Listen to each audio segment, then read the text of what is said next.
finir cet été, les mini-retraites comme l'été aujourd'hui, avec cette dernière de Jean-Jacques Ollier. Comme je vous l'ai dit tout à l'heure, c'est un peu compliqué. C'est un peu difficile, mais bon, il faut aussi de temps en temps... J'ai un peu d'ailleurs fait exprès de mettre par exemple, comme aujourd'hui Jean-Jacques Ollier, après Michel Coiste. Michel Coiste, c'était beaucoup plus concret, beaucoup plus dans la vie. Là, ça va être de la Trinité.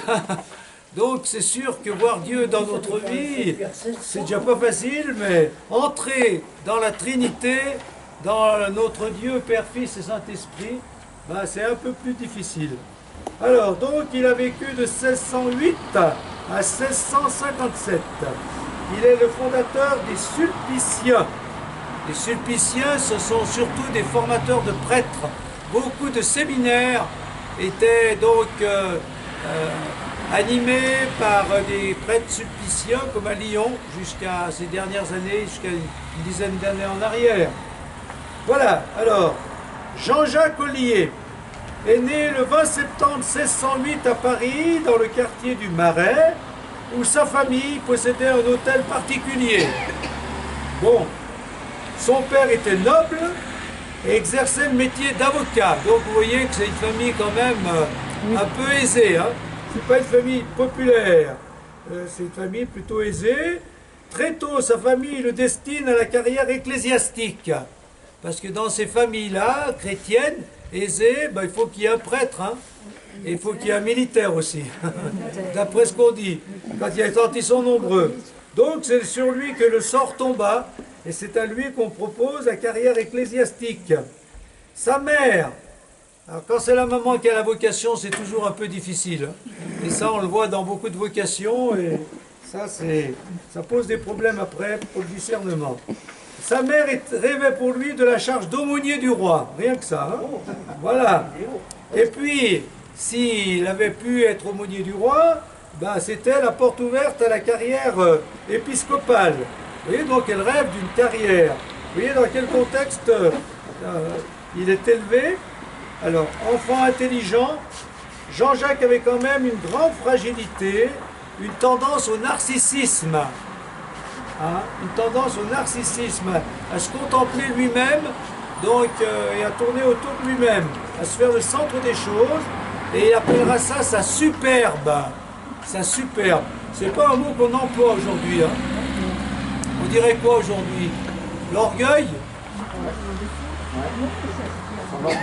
Narcissisme, hein, c'est bien aussi ça. On se dit encore la superbe.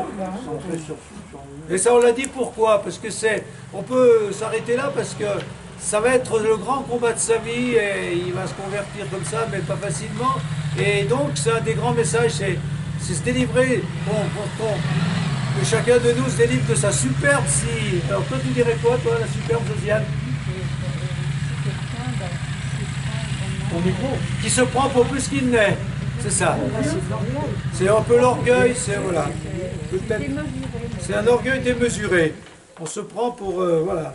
Donc très bien. Ça sera son grand défaut et vous allez en voir aussi les conséquences. Il commença ses études ecclésiastiques en Sorbonne et il fut pourvu de l'abbaye de Prébac en Auvergne et de divers prieurés sans avoir la moindre idée d'une vocation.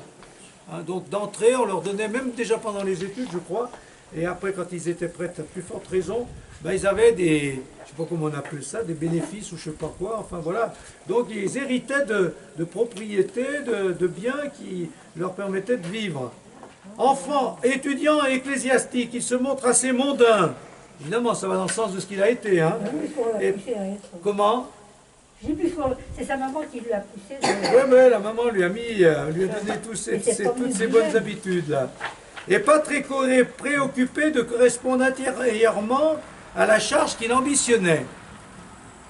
Première conversion grâce à une femme, Marie Rousseau, qui l'interroge sur sa vie intérieure. Donc à l'occasion d'une discussion avec cette femme, elle lui dit, mais oui, mais toi en toi, ta vie intérieure, qu'est-ce qui se passe?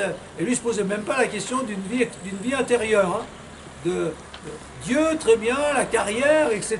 Mais la répercussion de Dieu, de sa foi en lui et dans son cœur et dans sa vie. Donc ça ça le pose drôlement question. Voilà. Mais c'est surtout en Italie qu'il se convertit vraiment.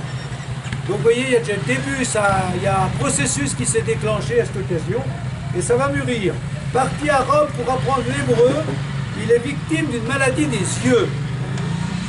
Et il se trouve guéri à Lorette, en pèlerinage, mais en même temps envahi par un grand désir de prière et de soucis missionnaires. Donc voilà un moment clé. Voilà, les yeux, il ne voit plus, et après, il voit, mais il voit avec le cœur. Et donc, ça c'est assez intéressant ce miracle parce qu'on peut dire que, je ne sais pas exactement comment ça s'est passé, mais cet aveuglement physique, en fait, n'était que le révélateur d'un aveuglement intérieur. Hein. Voilà. Et quand il guérit, miraculeusement à Lorette, en même temps, il y a une guérison intérieure. Hein. Oui. Donc, il se dit qu'il faut se mettre à prier et à annoncer l'évangile. Et donc, il faut vivre autrement et changer un peu sa manière de voir la religion et la foi. Alors, revenu à Paris, il commença à mener une vie plus intérieure. Donc, vous avez vu, hein, Madame Rousseau, Marie Rousseau, après lui, d'accord. Et là, il rencontre, parce que c'est la même époque, Vincent de Paul. Et donc, il demande à Vincent de Paul d'être son directeur spirituel, qui l'invite à se rendre proche des pauvres. Et donc, Saint Vincent de Paul, j'avais déjà présenté, mais lui, Saint Vincent de Paul, c'est un peu le même cheminement, vous vous souvenez peut-être bien hein, de Saint Vincent de Paul. Il voulait faire carrière aussi, lui, au début. Hein. Et donc, c'est en rencontrant les pauvres qu'il s'est dit que il fallait peut-être changer de vie, et que, donc, c'est un peu le même cheminement, mais parce que c'était l'époque, hein, un peu l'époque de la carrière ecclésiastique, c'est pas tout à fait, on n'est plus dans le même contexte. Et donc Vincent Paul a vécu une même conversion dans la rencontre des pauvres. Donc il y en a qui arrivent, on va les laisser arriver tranquillement. Voilà. Donc vous voyez, déjà quelque chose d'important, tout ça, c'est quand même ces moments forts dans sa vie, et cette grande conversion. Voilà, on vous attend. Bonjour. Comment?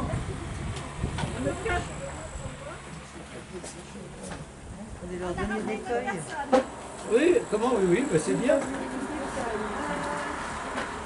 Vous voulez aller en dessous ou en dessus?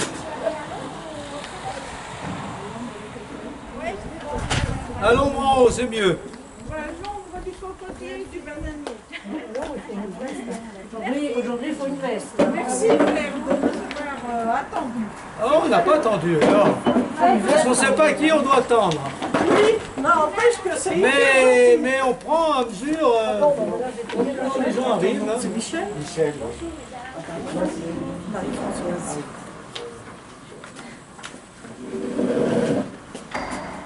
Et d'aller se garer où, Gina? On va chercher... Merci. Elle est basse, celle-là. Elle est basse. Donne-moi la basse. Moi, je me remets. Tiens, mets-toi là.